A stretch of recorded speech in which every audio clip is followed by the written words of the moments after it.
But let's continue now with our coverage of what's happening across KwaZulu-Natal and Gauteng, and this with the regard to the cleanup operations in the aftermath of the looting sprees and unrest that we've seen over the past few days. So Leanne has been in Alexandra. Let's cross to her to find out the latest. And we saw earlier community have been, of course, getting members together to try and start this cleanup operation. Leanne, I see you've now moved to inside the mall, so let's find out what's happening. Thanks very much, Sakina. Yes, indeed. Moving inside the Alex Mall. We've been moving fast this morning. So we went away from the Pan-African Mall, and now we are, which was, as you saw, completely destroyed. Alex Mall, however, a different story altogether. This mall managed to stand and withhold all of the looters, and that is quite an incredible story to tell, because a lot of the U-Serve, the garage, the petrol station right next door to Alex Mall has been completely decimated. So the fact that we are seeing it here operating is quite incredible. I've got Lucky with me, who is the centre manager. I want to ask them how they got through this and how they're feeling operating under these circumstances. Lucky, how did you manage to avert the chaos that we've seen around Alex? Well, Leanne, we were surprised because these things, it's orchestrated and well organized. You got groups that start this thing as a distraction, but they target ATMs, safes, strong rooms. So on that day when I was called from home, because we got this intel in the community to tell us, so I was called from home. I came here at about 20 to 7. They will start burning the tires behind the mall, surrounding the mall, with 40 kumbis to 50 kumbis, mostly Zulu speaking, hiding in the yards. So we came in, I spoke to my guys, I said, guys, because you have seen everything, you know when they leave a mall, how does it look? It's nothing, it's just a shell. And we are the only people standing, and what about our communities? Look, like now you see a crane is coming for medication. We can't have problems in South Africa and extra add other ones. So I told them, we fight for our community, our livelihood, and a dignity for our people who work here and stuff, that it flows to the community, because if these people lose jobs, it affects the community. So we said, first we put our community first, our lives will come after. So I told them, guys, today we die tonight, or we come back with our lives, but the mall must remain standing.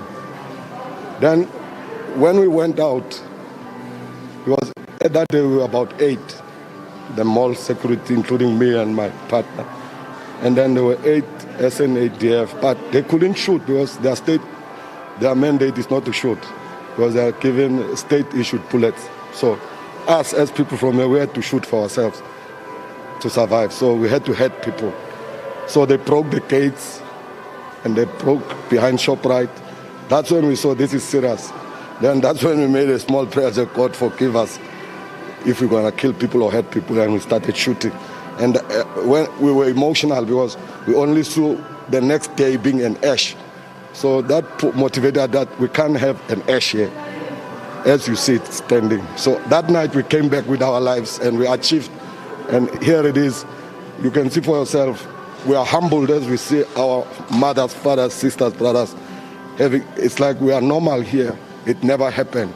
And this is how we feel now. We can walk tall to say we have served the community of Alexandra, and we're still serving it, and we'll serve them forever.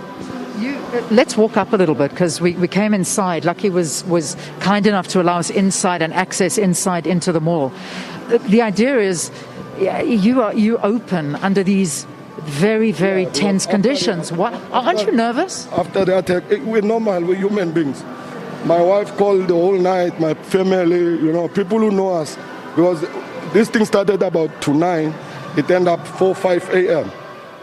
We will shoot, they will run away, come back, and they will tell us, get finished with bullets. Yeah. So we'll make calls in the community, bullets will be smuggled into the mall, and we kept fighting, and fighting. We lose bullets, we give bullets, we get bullets, and then we fight until 4 a.m., until they gave up. And then we knew that we have won. So have you won? I ask you this because it's still tense outside. I mean, at any moment something could happen, but you're still letting people in. People who are outside, they are not a threat to us. Leanne, if we can fight for the mall at night, during the day, you can't touch us. Yeah. And the community have learned that they can't allow people to come and damage here. As you see, it benefits them. And this is what we want. This infrastructure is here for that. No other purposes. You get clicks. Within 2 weeks, people will be getting grants here. Our old people get grants from ShopRite, Pick n Pay. Imagine they don't have it anymore. How many jobs will be lost? So we still say this must give dignity to people of Alexandra. They've already suffered a lot with what happened at Pan Africa. So if we look at this, they do this, they go up and down, we are okay. So just to ask you, in terms of the operations, I see the rest of the shops are closed. Perhaps they're only open at 9 o'clock. Yeah. So ShopRite, Pick n Pay, they're getting deliveries, they've got food, they've got stock. I see queues. ShopRite said to me they've lost 50 shops around with looting and stuff. So I said, I'm here before the mall is standing. What makes you afraid to operate? But I'll open the mall. Any tenant who wants to will decide. But I won't let others, like the anchor shops, not provide food. Bread. You can pay ShopRite, bake bread for lesser. Imagine somebody has to walk to Greenstone and the bread is 28 rand now. Here, the baked bread is 9 rand. So people mustn't go hungry and they will start respecting this space and owning it. How long do people queue for outside? Because that's what attracted us here. We saw this queue of hundreds of people trying to get in. The next day we didn't open. So my company, Exemplary, because you know the insurance and then everything is still going, the tension was still there, they were skeptical. So I let the day finish. Then overnight I woke up, I called my marketing man, I said, go to your laptop, tell people I'm going to open. So she went and she had to report head office. So head office, immediately there was a conference call to say, we are skeptical, you'll save your lives, please can we? I said, no. If we don't open, we show fear. These people don't control our lives. These are criminals, pure criminals. They can't dictate our lives. I'm going to open that mall. All I need is Exemplary, my head office, my operational man, Conrad Wilson, Jason, McCormick, Pete, Peter, Matt, the whole office. I asked for their support and backup. They said, okay, go ahead and do it. But if anything happens, you know, you always do that, shut them all down and lives, save lives. We went there, I opened, and then I closed at 2 p.m. the first day. I was just testing. And other tenants came, others went back. Yesterday, it was magic. Because when I see queues, I become emotional. I was like, now we are saving our people. This is the purpose, but it's just that we're saving them under duress. It's not normal. So, as you see, we're standing, we are proud of it. While it can save its people, because that's its purpose.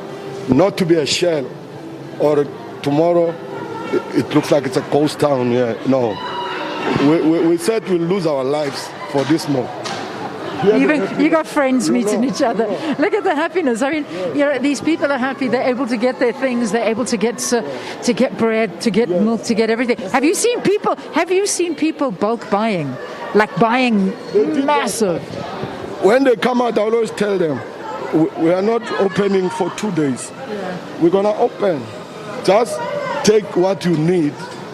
Tomorrow is still a day. Yes. Lucky, I can't thank you enough for what you've done. You guys are amazing. I think we need more South Africans like you. And other guys that I've met here in Alex, I've never met such passionate people that they want to make this happen. And they're doing it. Right in Alex. That picture there by the door.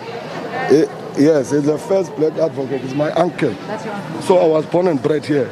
That's why it was personal to me to protect this mall at all costs. I can feel that. I can feel it. Give me a elbow bump. You're awesome. You're awesome. And to Japan as well. Lucky, thank you. And thanks for letting us in. Yeah, we'll make our way out. Thank you. How awesome are these people? I mean, it's just the feeling and the sense that I've got here, Sakina, from so many people, is that the small element that is bad is small, but the big element that is good is amazing.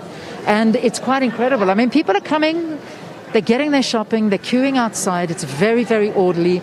And, I mean, there's no bulk buying. It's people leaving with a couple of packets and making sure that they get the necessities. They are opening, they are operating, and they are doing what they want to do.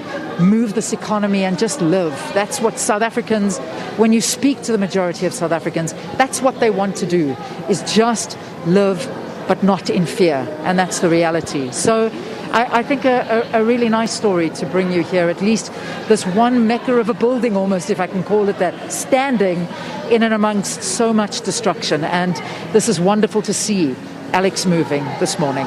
All right, let me hand it back to the studio. Perhaps one more crossing before we say goodbye to you on this Friday. Indeed, wonderful, Leanne, to see a bit of a good news story. You know, people actually happy given the grim pictures of looting and destruction that we've noticed over the last few days. I must also just tell you that